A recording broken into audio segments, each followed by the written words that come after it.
What's up, college football fans? Welcome to another QB Spotlight video. Thanks for tuning in. As always, I'm your host, Stephen Hamner, and this is a place we talk all things quarterback. Just a big quarterback hub. And today we're talking about Shedeur Sanders, Colorado quarterback. What are his expectations? What are other people's expectations? What are your expectations? And if you want to share them, let us know in the comments below. But we're going to talk about what we think are some realistic expectations for Shedeur Sanders heading into his first year in the Pac-12. And if you like this type of quarterback stuff, if you're a big quarterback fan or college football fan, just a big junkie, consider subscribing, liking the video, all that YouTube stuff. It does help us grow, and we put out content on a regular basis. We have a quarterback podcast that we have quarterback guests on from current and former players, pros in college, and then some great coaches as well that offer their just 2 cents on the quarterback position. But with that said, let's dive back into Shedeur Sanders. And he's probably one of the most anticipated players on one of the most anticipated teams in the 2023 season.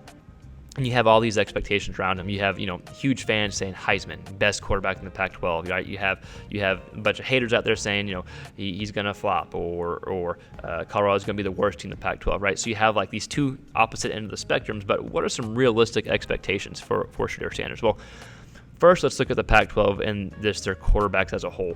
I think they have like 5 or 6 guys that could be drafted this year at the quarterback position. Like, this may be the most stacked quarterback conference. Maybe I'd have to do a little bit more digging, but this might be the most stacked quarterback conference, even though the Pac-12 is no longer going to be what we know it, here shortly. But just from their quarterback play, right, from Caleb Williams, the returning Heisman guy, or Heisman winner, not guy, excuse me, the returning Heisman winner, and then Bo Nix, Michael Penix, Cam Rising, Cam Ward, right? Like, all these guys have NFL potential and played really, really well last year, and so they have a very, very strong top tier of the quarterbacks in the Pac-12, and I think it's still realistic for Shedeur Sanders to be in the top half and maybe break this top 5 as well, depending on the team, depending on the offense, depending how these other players play. I think that's a realistic expectation. I'm not saying it's going to happen, but I think it's a realistic expectation if things fall into play and he plays how he is perceived, how he's going to play. I think it's reasonably it's a reasonable expectation to maybe break these top 5, but for sure be in that top half, right? Especially with some of the other quarterback teams not having a known quarterback. So I think it's a realistic expectation. Some may say, hey, that's way too high. Hey, he's not going to break in that top 5. Maybe he doesn't, but I think it's a reasonable expectation that the potential is definitely there and to break even higher, right? So I know it's a very, very top-heavy quarterback room or quarterback just tier in the Pac-12, but there's still a potential for him to break that top 5. Admittedly, it may be tough to do, but something that potentially is there. What are some other expectations for Shedeur Sanders? Well, number one, I'm not betting against Deion. That's something that probably has never done well when he played and hasn't done well when he's coaching. Now, maybe things don't work out at Colorado. I don't know, but one thing I'm not going to do is bet against Deion and bet against anyone that he's coaching, right? So with that said, I expect Shedeur Sanders to be extremely prepared, something that he was in Jackson State. If you watch his film, which we put out a few breakdowns of his film, and we kind of went over this in a bit more detail, but he's able to process defenses really well. And yes, I know it's going to be a much tougher defense, much tougher to competition that he's playing, and I guarantee he understands that, and the whole staff at Colorado and Deion understands that. They all know they're playing a higher level of football. But with that said, I still expect him to be prepared. I still expect him to be able to process the defenses really well, even if it takes a second to get used to the speed, if you will.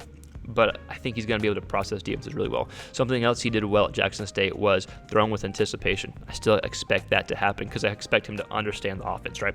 So I still expect what made him good at Jackson State. I still expect those qualities to make him good at Colorado, for the simple fact I'm very confident he's going to be prepared. Whatever the outcome comes, whatever the outcome is, we'll see, but I think he's going to be prepared, so I expect those qualities to carry over.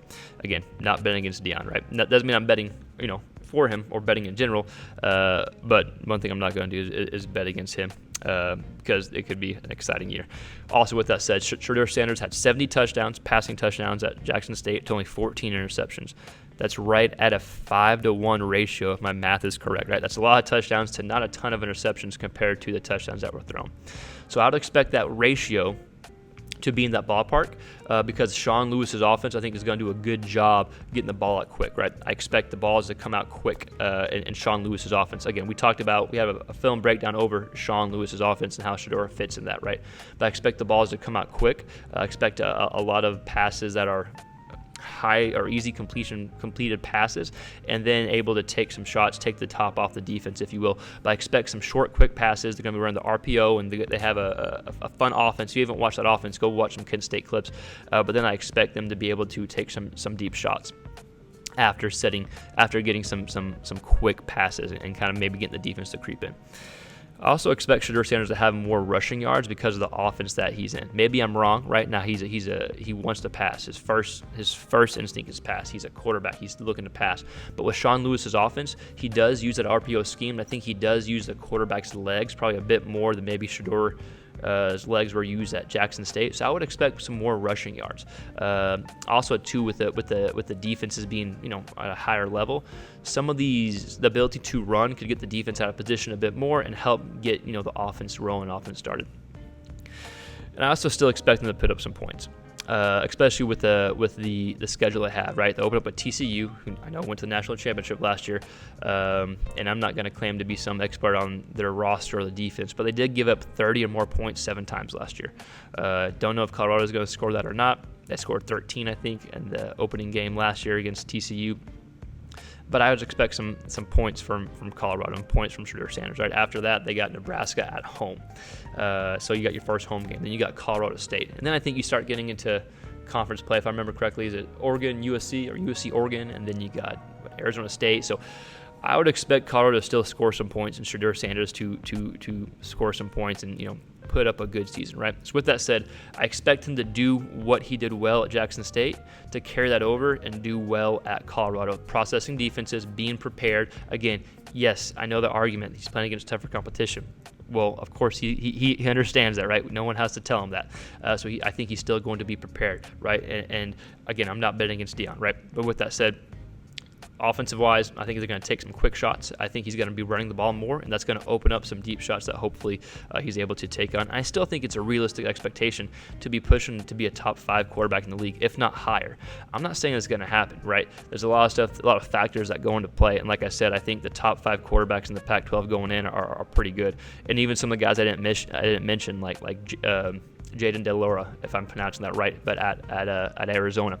He put up some big numbers last year too. If he can cut down interceptions, he could be up there, right? So I think it's a really strong quarterback conference. But with that said, I still think Shedeur Sanders has a chance to be in that top tier.